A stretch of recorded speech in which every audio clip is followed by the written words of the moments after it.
বেনাপোল বন্দরে ৬ কোটি টাকার ঘোষণা, বহির্ভূত পণ্য জব্দ। বেনাপোল স্থলবন্দরে বেকিং পাউডারের আড়ালে আনা প্রায় ৬ কোটি টাকা মূল্যের বিপুল পরিমাণ গার্মেন্টস সামগ্রী ও কসমেটিক্স জব্দ করেছে কাস্টমস কর্তৃপক্ষ। গত বৃহস্পতিবার ১২ই মার্চ রাতে বন্দরের ৩৭ নম্বর শেড থেকে পণ্যসহ একটি ভারতীয় ট্রাক আটক করা হয়। সূত্র জানায়, আমদানিকারক প্রতিষ্ঠান সাফা ইমপেক্স কাগজপত্রে ১৩০ বস্তা বেকিং পাউডার আমদানির ঘোষণা দিয়েছিল।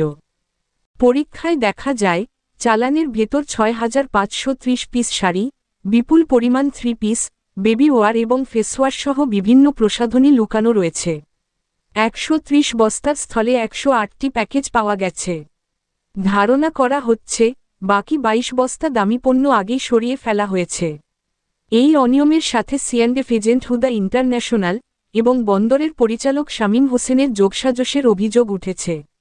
অভিযোগ রয়েছে, বদলি ঠেকিয়ে তিনি দীর্ঘদিন ধরে অর্থের বিনিময়ে শুল্ক ফাঁকিতে সহযোগিতা করছেন।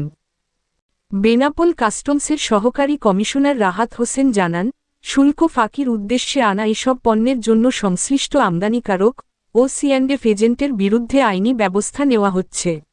উল্লেখ্য, এই বন্দর দিয়ে মিথ্যা ঘোষণায় পণ্য আমদানি বেড়ে যাওয়ায় চলতি অর্থবছরের প্রথম ৮ মাসে লক্ষ্যমাত্রার চেয়ে ১,৬৫০ কোটি টাকা রাজস্ব ঘাটতি দেখা দিয়েছে। খবর এ নিউজ বাংলা। যেখানে খবর সেখানে আমরা, নির্ভয়ে পথ চলি সবসময়।